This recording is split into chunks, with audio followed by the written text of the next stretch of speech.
आनंदरूपाय विश्वोत्पत्त्यादिहेतवे तापत्रय विनाशाय श्री कृष्णाय वयं नुमः।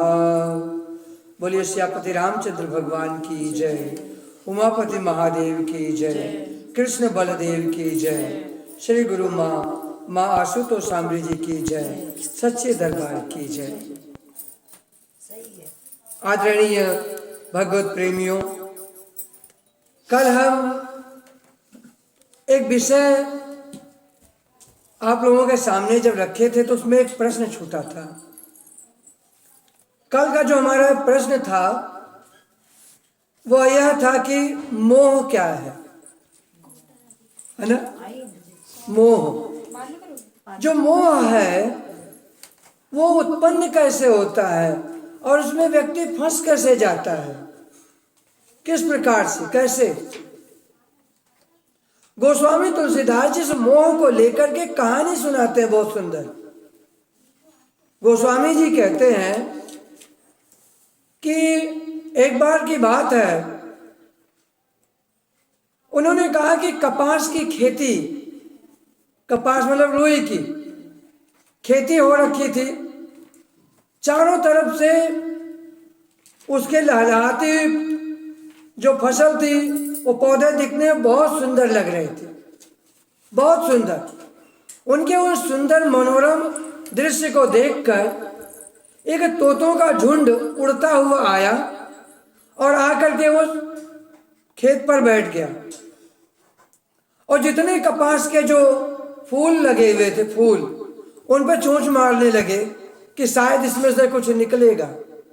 उन्होंने इस भ्रम में सारा कुछ फोड़ डाला उसको, जैसे वो चोंच मारते तो अंदर से रुई निकल करके सामने आ जाती थी और कुछ मिलता नहीं था उसमें। वो तोतों का झुंड एक साथ फिर से उड़ा और चला गया। एक हफ्ते बाद फिर वही तोतों का झुंड आया, फिर से वही प्रक्रिया हुई कि वो जाकर के उसी पर बैठता और उस पर अपना चोंच मारता तो पता चला रुई निकल करके आ जाती, फिर वो झुंड उड़ गया। गोस्वामी जी कहते हैं कि यह प्रक्रिया केवल उसी बार नहीं हुई, अगली बार जब फिर से कपास की खेती हुई तो दोबारा भी वही तोतों का झुंड उसी प्रकार से आता रहा और वही प्रक्रिया करता रहा। कारण कि जो व्यक्ति की जो प्रवृत्ति है, जो प्रवृत्ति उसकी बन गई है, जो रच बस गई है, वो प्रवृत्ति खत्म कैसे हो, यह किस प्रकार से निकल पाएगा व्यक्ति, ये होगा कैसे? क्योंकि यह आसक्ति का नाम ही तो मोह है, जिसमें वो फंसा हुआ है, निकलेगा कैसे? मोह के बारे में गोस्वामी तुलसीदास जी एक दूसरा उदाहरण देते हैं। जैसे किसी व्यक्ति को दाद हो जाती है, जब उसकी खुजली होती है तो बार बार उसको खुजलाते हैं, तो जितना खुजलाते जाते हैं उतना ही अच्छा लगता है। मोह की भी उपमा इसी प्रकार से दी गई है। मोह जो है ना, बिल्कुल ऐसा ही है कि जितना खुजलाते जाओगे उसको, जितना उघाड़ते जाओगे वो उतना ही अच्छा लगेगा। लेकिन बाद में क्या होगा, जैसे कि दाद को खुजलाते समय तो अच्छा लगा, लेकिन जब उसका पानी जब निकल करके बाहर आता है, जब वो उसमें से जख्म हो जाता है तो वो दर्द देने शुरू कर देता है। संसार में रिश्तों के साथ भी यही होता है ना। जो रिश्ते होते हैं जिनके साथ आप बिल्कुल मर मिट करके निभा रहे होते हो जब तक, है ना, तब तक तो बहुत अच्छा लगता है। लेकिन जैसे ही आप उसमें ये करना शुरू करते हो कि ये गलत है, ये सही है, ऐसे नहीं, ऐसे होना चाहिए, वैसे ही वहीं पर क्या कड़वाहट पैदा शुरू हो जाती है, वहीं पर वितंडावाद, वहीं पर बिखराव शुरू हो जाता है। वहीं पर कहते हैं कि हमें रास्ता बता रहे हैं, ये ऐसा होने लग जाता है ना। एक प्रश्न था।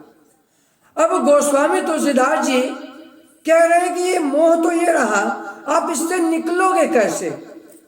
ये जो मोह है, आसक्ति, से कैसे निकलोगे? कोई रास्ता तो होना चाहिए, है कि नहीं? जैसे मान लो गंदा पानी है, उस गंदे पानी में से साफ पानी निकालना है तो क्या करोगे आप? उसको छोड़ दोगे उसकी हालात पे। धीरे धीरे मिट्टी अपने आप बैठ जाएगी तो आप साफ पानी आप निकाल सकते हैं। या फिर दूसरी प्रक्रिया यह है कि उसको छोड़ दिया जाए, जब दिन निकलेगा, धूप होगी, जल का वाष्पीकरण हो जाएगा, पानी भाप बन करके उड़ जाएगा, तो अपने आप वो मिट्टी जो कीचड़ है, वो गंदगी वो रह जाएगी और सूख जाएगी। लेकिन ये हमारे जीवन में कैसे होगा? हमारे जीवन में भी ये हो सकता है। किस प्रकार से?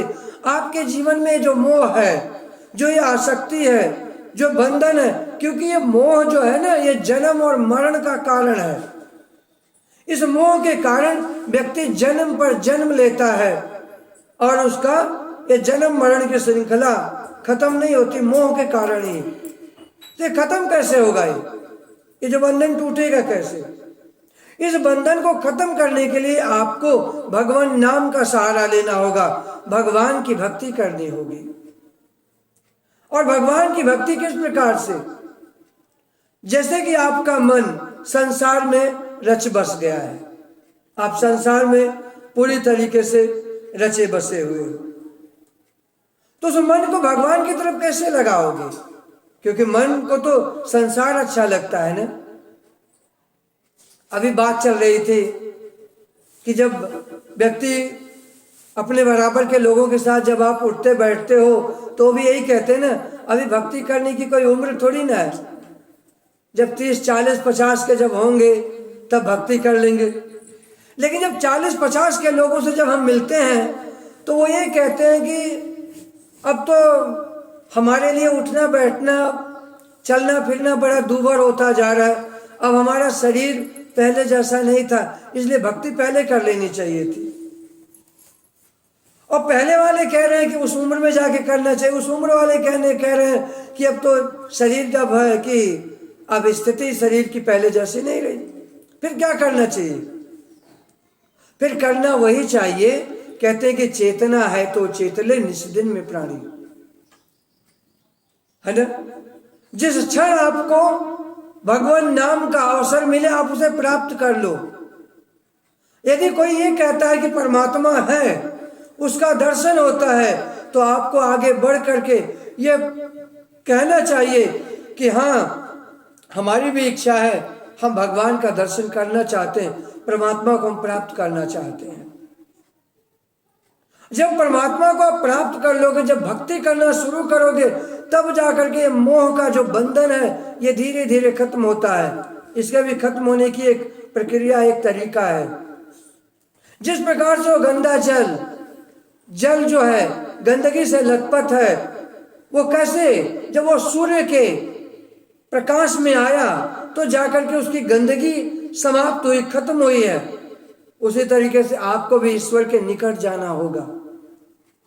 जब परमात्मा के नजदीक जाओगे आप, तब जाके आपके मोह आसक्ति के जो बंधन है ये तब जाकर के खत्म होंगे, इससे पहले नहीं खत्म होंगे। ये आपको करना होगा और इसको करने का एक ही तरीका है, वो ये है कि समय के पूर्ण गुरु के पास, पूर्ण संत सदगुरु के पास जब जाओगे आप, समय के पूर्ण जब गुरु मिलेंगे तो क्या करेंगे कि आपके मन पर काम करेंगे और आपके मस्तिष्क पर हाथ रखकर सबसे पहले जो है कि भगवान का दर्शन कराएंगे।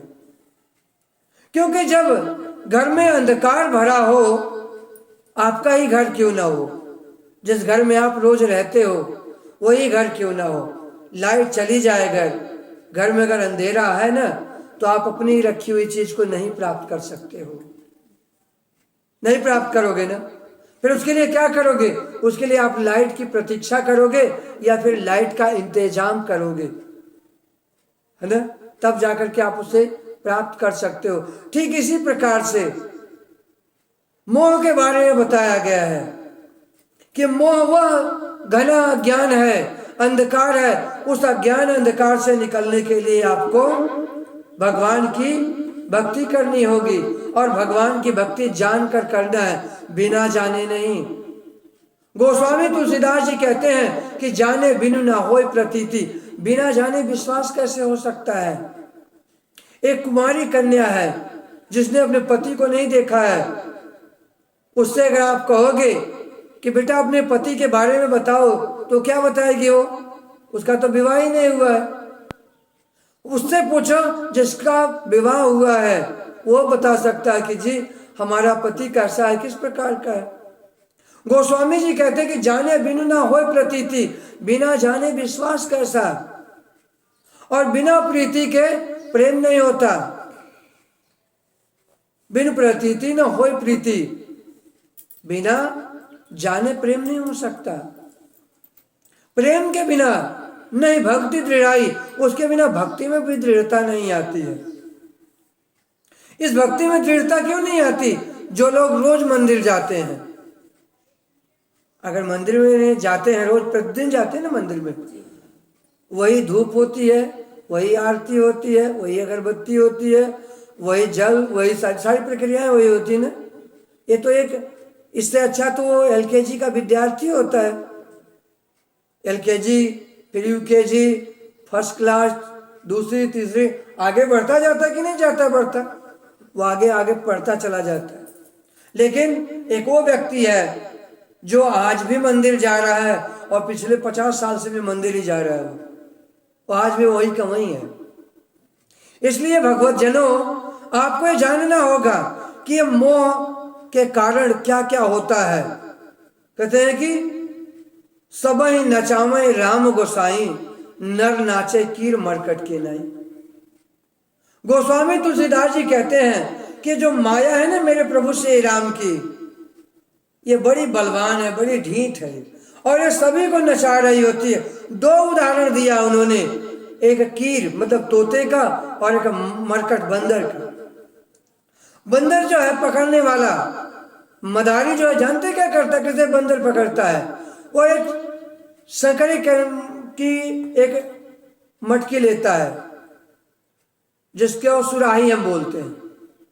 तो सुराही में क्या करता है कि बंदर को दिखा करके चने डाल देता है, उसके अंदर चने डाल देता है, और वो बंदर जो है उस चने की लालच में आकर के क्या करता है कि सुराही में हाथ डालता है। वो हाथ डालने के बाद क्या करता है कि वो मुट्ठी भर करके चना निकालता है। अब हाथ कैसे गया? क्योंकि खाली हाथ था तब तो चला गया, अब हाथ में चने हैं तो बाहर नहीं निकलता। बंदर को यह लगता है किसी ने मुझे भीतर से पकड़ लिया है, ठीक है।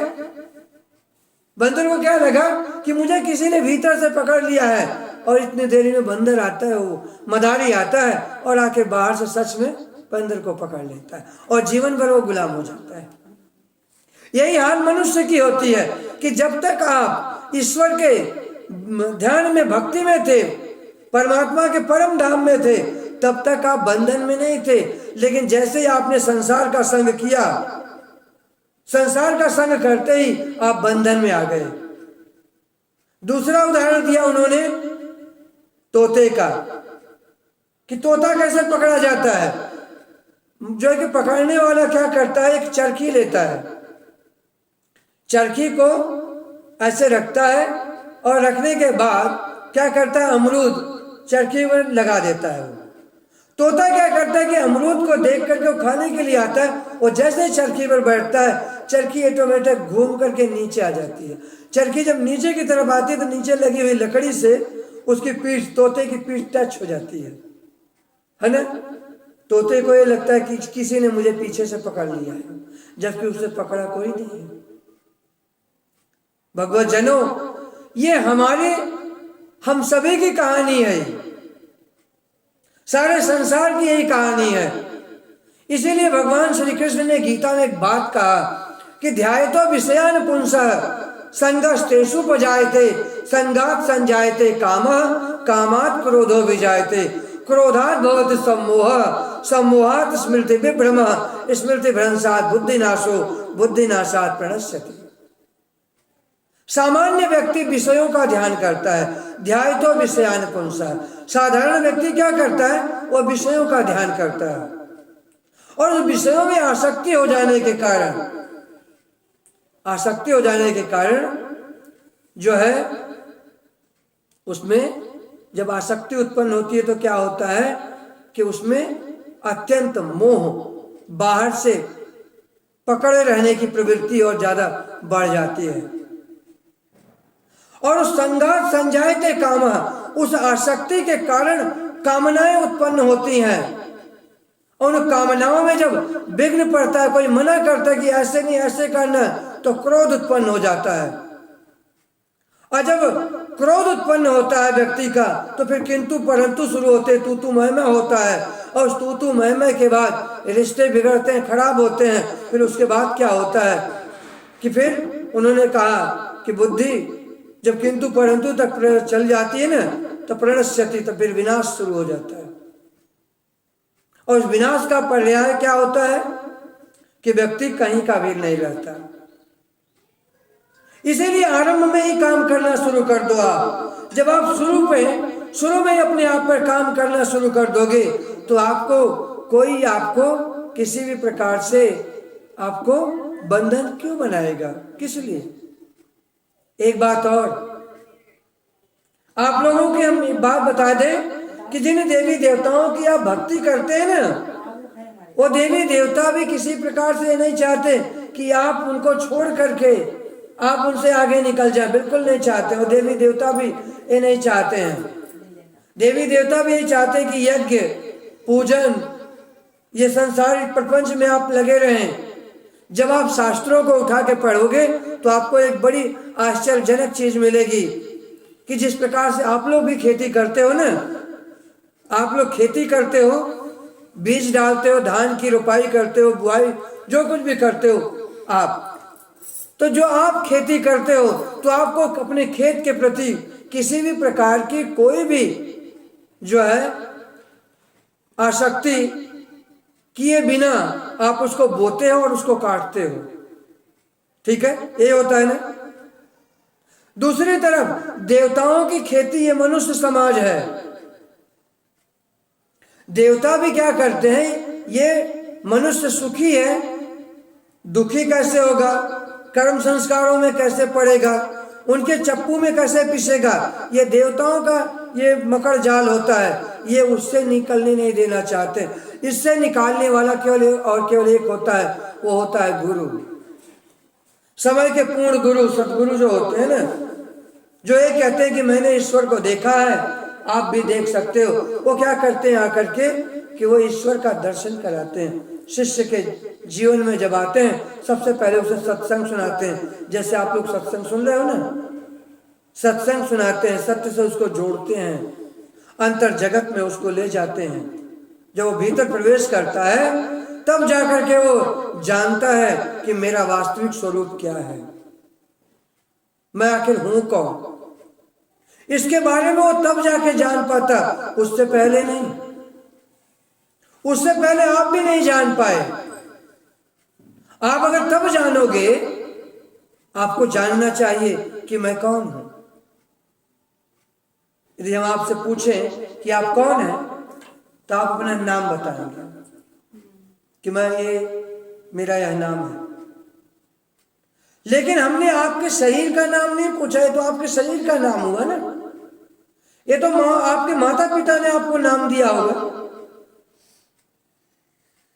भगवान राम कहते हैं, विप्र प्रसादात्म मम नाम राम। विद्वानों ने मेरा नाम राम रखा है, मेरा नाम राम नहीं है, मेरा नाम कुछ और है। मेरा नाम सतयुग में भी वही था, द्वापर में भी वही था, त्रेता और कलयुग में भी वही नाम है। उसी प्रकार से आप लोगों का भी वास्तविक स्वरूप ये नहीं है। आप लोग उसी नाम के सहारे चलने वाले आत्म स्वरूप परमात्मा के सनातन अंश हो। उस सनातन अंश को जानो। उस सनातन अंश को प्राप्त करने के लिए जब अंतर की गहराई में जाओगे, जब भीतर उतरोगे, तब जाकर आप जान पाओगे, आप समझ पाओगे कि आखिर सत्य क्या है और असत्य क्या है। इस सत्य असत्य को जानने के लिए ही ये जीवन मिला है।